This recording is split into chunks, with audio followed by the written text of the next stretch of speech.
Assalamualaikum warahmatullahi wabarakatuh. Negeri ini sebenarnya makin lama makin baik. Saya hanya flashback sedikit. Saya mulai paham mengenai digital ini sebenarnya karena COVID, karena peduli lindungi itu. Itu saya baru paham, oh rupanya bisa dibuat begini. Sebenarnya di-trigger oleh 3 tahun yang lalu, kami dengan Menteri Keuangan, Menteri Perhubungan, ada di Batam. Waktu itu kita membuat pelabuhan, target kita ada 12 pelabuhan. Tapi tadi saya dibisikin oleh Pak Menteri Perhubungan, sudah ada 262 pelabuhan yang terintegrasi dengan sistem ini. Dan kemudian kita juga kaitkan semua ke LNSW atau apa namanya layanan logistik National Single Window yang dimiliki Kementerian Keuangan. Jadi semua makin terintegrasi, nanti yang ujungnya adalah government teknologi. Government teknologi ini kita harapkan akan kita luncurkan nanti pada bulan September tahun ini. Teman-teman sekalian, ini membuat kita makin bagus. KPK punya fungsi ada 3, salah satu fungsi yang paling penting sebenarnya yang tidak pernah atau kurang didorong adalah pencegahan. Jadi kita bekerja ini semua, membuat tadi National Single Window ini tadi, apa namanya, Logistik National Single Window ini tadi, itu juga KPK terlibat. Jadi yang paling banyak di situ terlibat Pak Pahala yang menjadi counterpart kami untuk tadi mensinergikan ini semua.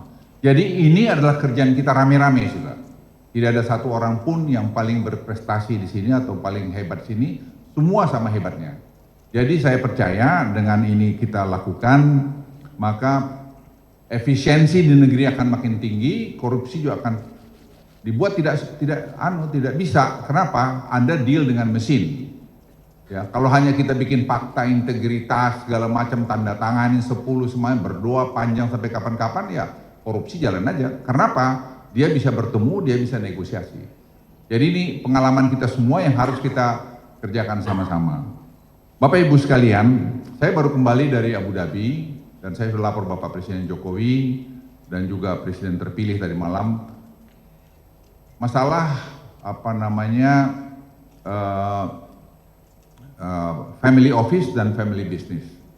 Kenapa kita pengen nih family office dan family business ini? Karena itu sekarang uang bertaburan yang pengen juga masuk ke Indonesia.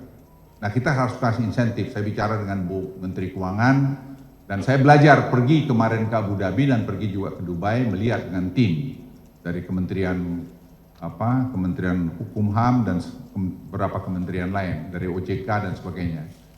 Satu hal yang saya pelajari menarik adalah kepastian hukum. Jadi mereka, saya lapor Pak Presiden Jokowi, saya bilang Pak sederhana rupanya.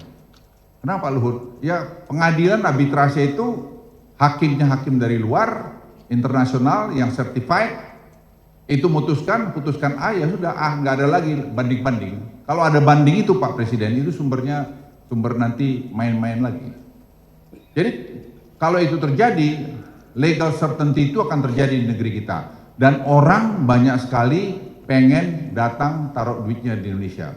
Bukan kita tidak dapat untung, ada untungnya paling tidak uang itu masuk dalam sistem keuangan kita akan memperkuat tadi cadangan devisa kita juga. Yang kedua juga dia harus investasi, dan investasi itu Bu Ani kasih pajak, kasih lapangan kerja dan sebagainya. Jadi saudara-saudara sekalian sebenarnya banyak sekali modifikasi yang kita bisa lakukan untuk ini. Dan kemarin saya ketemu dengan beberapa profesor dari UGM, saya makan pagi di Jogja.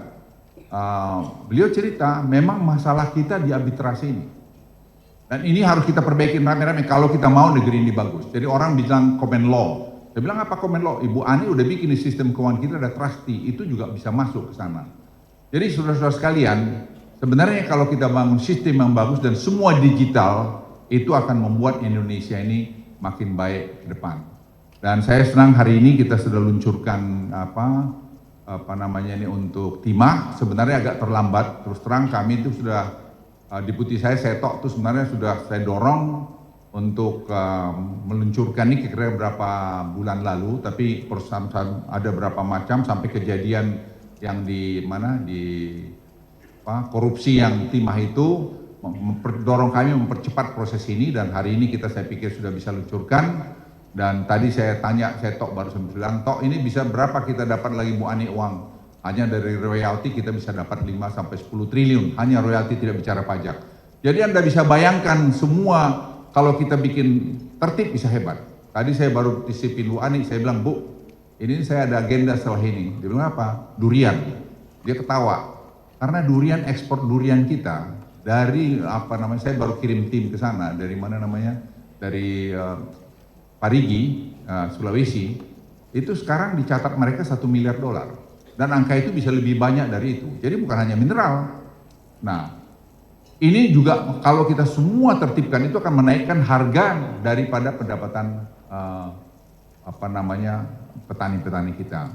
Bapak Ibu sekalian, satu hal dengan tadi sistem ini itu bukan hanya penerimaan, tetapi juga akan link kepada lingkungan, kepada pekerja. Karena kalau dia tidak comply terhadap itu nanti, dia akan otomatis blok.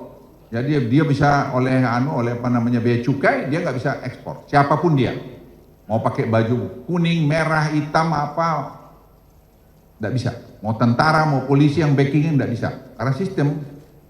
Jadi sistem ini akan mendisiplinkan bangsa ini. Dan itu saya kira KPK akan tugasnya makin kurang. Ya, KPK. Jadi ada KPK marah, saya bilang OTT kampungan. Memang kampungan karena kita sendiri buat kampungan. Kita harus membangun sistem sehingga tidak perlu terjadi lagi itu.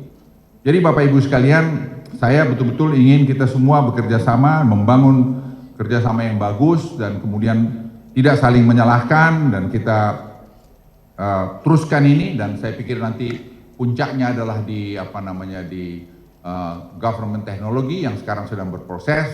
Dan kalau itu terjadi, saya yakin, aku yakin Indonesia ini akan menjadi lebih hebat lagi ke depan, penerimaan negara akan lebih banyak, orang akan lebih tertib, karena kalau tidak, dia tidak bisa ekspor. Jadi yang ilegal-ilegal ini sekarang masih banyak ditampung-tampungi, at the end itu akan kita patroli. Nah itu tugas KPK, ini ada Pak Gufron, saya titip, saya bilang Pak Pahala, kalian yang harus patroli, seperti sekarang e-katalog, itu udah versi 6. Karena itu juga rupanya diserang juga. Serang KPK nanti ikut patroli sana, misalnya soal anomali harga itu terjadi. Jadi seperti ini nanti bisa nggak dipidanain? Itu kalau perlu dibikin undang-undang, orang yang bermain-main tadi mainkan ini dipidanakan. Nah ini pencegahan tadi dari KPK, saya kira perannya sangat besar ke depan ini. Terima kasih pada semua kita yang sudah bekerja dan kita belum berhenti, masih banyak lagi yang harus diselesaikan. Saya yakin kalau kita semua kerjasama dengan spirit yang bagus, pasti bisa kita lakukan. Wassalamualaikum warahmatullahi wabarakatuh.